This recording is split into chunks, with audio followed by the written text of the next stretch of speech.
Hello प्यारे बच्चों, online classes में आप सभी का एक बार फिर से स्वागत है। मैं हूं जितेंद्र। आज की क्लास स्टार्ट करते हैं और आज की क्लास का जो हमारा टॉपिक है वो है बिल्कुल नया टॉपिक, क्रॉस मल्टीप्लिकेशन मेथड अर्थात वज्र गुणन विधि। ये विधि जो हमारा चैप्टर चल रहा है दो चर वाले रेखीय समीकरण को हल करना, solution of two variable equation, उसमें जो हमारा थर्ड मेथड है वो ये मेथड है। पहले हमने पढ़ा था एलिमिनेशन मेथड, सब्स्टिट्यूशन मेथड, आज है हमारा क्रॉस मल्टीप्लिकेशन मेथड। तो क्रॉस मल्टीप्लिकेशन मेथड में होता क्या है, अब जनरली हमारे पास जो इक्वेशन होती है वो ऐसे होती है a1x plus b1y plus c1 equal to 0 और दूसरी इक्वेशन हो जाएगी a2x plus b2y plus c2 equal to 0। ये हो गई समीकरण सेकंड। कहने का मतलब क्रॉस मल्टीप्लिकेशन मेथड में अगर आपकी इक्वेशन किसी और फॉर्म में तो हमें उनको इस फॉर्म में कन्वर्ट करना है। हमारे पास जो जनरली ज्यादातर इक्वेशन रहती है वो ऐसे रहती है कि a1x plus b1y equals to c1 और a2x plus b2y equals to c2। अगर जो हमारी बुक में जो एग्जामिनर हमें इक्वेशन देता है वो इस फॉर्म में देते हैं, कहने का मतलब कांस्टेंट जो वैल्यू होती है वो इक्वल के राइट हैंड साइड में देते हैं। अगर राइट हैंड साइड में है तो आप इसको अपने रूल के हिसाब से इधर ले आएंगे लेफ्ट हैंड साइड में दोनों को, और इक्वेशन को इस फॉर्म में कन्वर्ट कर लेंगे कि ax1 plus by1 plus c1 equals to 0 और a2x plus b2y plus c2 equals to 0। अगर इक्वेशन इस फॉर्म में है तो उसको सबसे पहले इस फॉर्म में कन्वर्ट किया जाएगा। अब यहां से हमारा लगेगा क्रॉस मल्टीप्लिकेशन मेथड। तो जो क्रॉस मल्टीप्लिकेशन मेथड है तब वज्र गुणन विधि के अनुसार, अब वज्र गुणन मेथड क्या कहता है, सबसे पहले आपका x फिर उसके अपोन में इक्वल्स टू फिर y फिर उसके अपोन में और फिर आपका कांस्टेंट की जगह आएगा 1। ये रूल है, पहले x equals to y equals to 1, ठीक है, तीनों आपस में बराबर रहेंगे। अब x के अपोन में क्या लिखा जाएगा वो देखना है। जब हम x के अपोन में लिखेंगे तो x वाले जो कोफिशिएंट्स हैं उनको अपने हाथ से ढक लीजिए, ऐसा मानना है कि हमने x वाले ढक लिए। अब क्या लिखा जाएगा, y पहली इक्वेशन के y का कोफिशिएंट क्या है आपका b1 और y के जो दूसरी इक्वेशन है उसमें y का कोफिशिएंट कितना b2, ठीक है, b1 b2 आ गया। उसके बाद c1 c2 ये आपके लिए रहा x के लिए, ठीक। अब y के लिए जब y का नंबर आएगा तो y को ढक लो हाथ से। अब क्या आएगा, ये रैंडमली चलता है साइकिल, मतलब एक के बाद दो, दो के बाद तीन, तीन के बाद एक, ऐसे। तो आप इसको 1 मान लो, इसको 2 मान लो, इसको 3 मान लो। जब 2 ढक लिया तो पहले 3 का नंबर आएगा तो हो जाएगा c1 c2, उसके बाद 1 का नंबर तो a1 और a2। ये जो हमारे b1 b2 और a1 a2 है ये x और y के गुणांक हैं। अब कांस्टेंट वैल्यू तो c को ढक लिया हमने, c को ढका तो 1 ये था, दूसरे नंबर पर हमने लिया था, तीसरे नंबर पे कांस्टेंट था। तो अब x के कोफिशिएंट क्या क्या है, a1 a2 और y के कोफिशिएंट कितने हैं आपके b1 b2।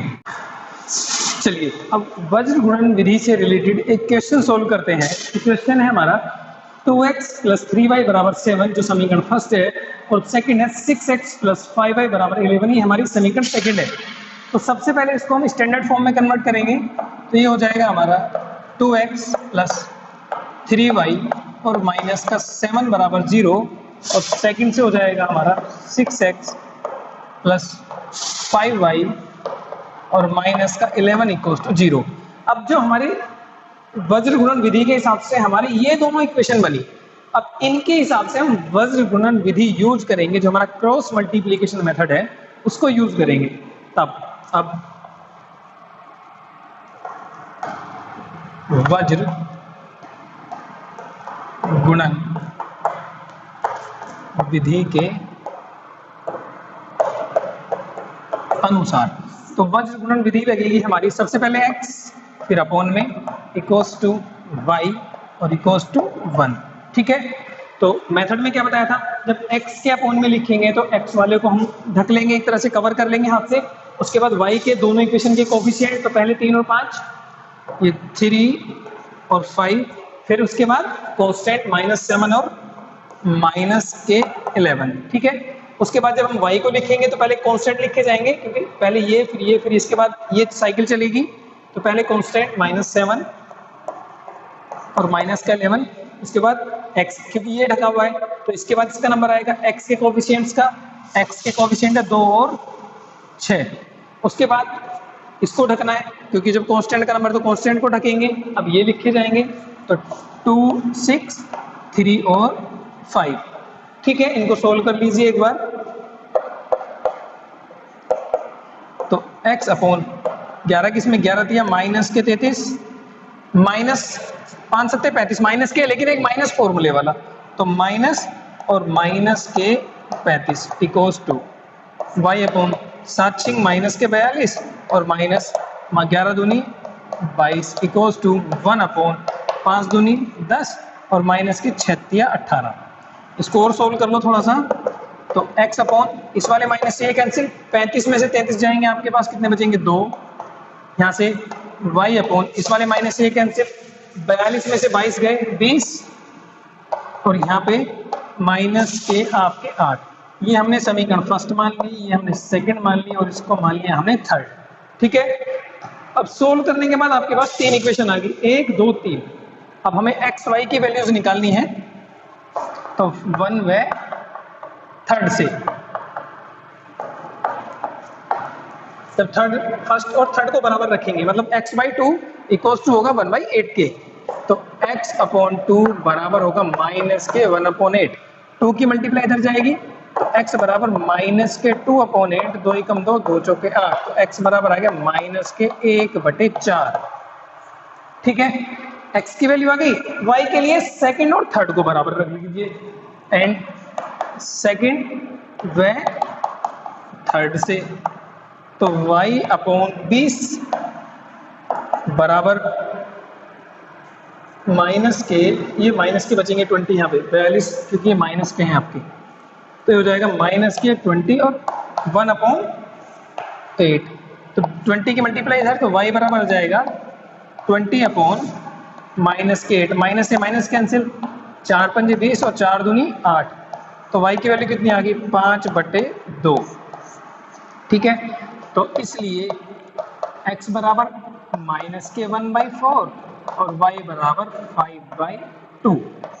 ये है हमारे दोनों सॉल्यूशन जो हमें समीकरण के हल निकालने होते हैं। उसके बाद अब ये आपके आंसर सही आए हैं या नहीं, भाई x की वैल्यू माइनस के 1/4 और y की वैल्यू 5/2, ये दोनों आंसर सही है नहीं है। इसके लिए क्या करेंगे, जो हमारी गिवन इक्वेशन होती है ओरिजिनल इक्वेशन, इनमें आप x y की वैल्यू रख के देखिए, अगर लेफ्ट हैंड साइड बराबर राइट हैंड साइड आ गया तो इक्वेशन सही है, आंसर सही है, अगर नहीं आया तो गलत है। चलिए कोई सी भी समीकरण में रख लीजिए, फर्स्ट में रख लेते हैं। तो x बराबर कितना रखना है हमें, माइनस के 1/4, वहां पे है आपका 2, तो 2 इंटू माइनस के 1/4 प्लस 3 इंटू 5/2, सोल्व करो तो माइनस के 2 से कटेगा 2 दूनी 4, 1/2 प्लस 5 दिया 15/2, सोल्व करेंगे तो 2 तो एलसीएम होगा दोनों का, 15 में से 1 गया 14, 2 सत्ते 14, तो कितना आ गया 7।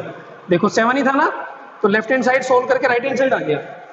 इसका मतलब ये रफली काम है हमारा, ये हमारा आंसर चेक करने का तरीका है कि क्योंकि एग्जाम में हमारे पास आंसर शीट तो रहेगी नहीं, तो हमारे आंसर सही है नहीं है इनको फटाफट कहीं रफ करके देख लीजिए। अगर लेफ्ट हैंड साइड बराबर राइट हैंड साइड आता है तो हमारा आंसर बिल्कुल सही है। ठीक है, तो ये है हमारा वज्र गुणन मेथड।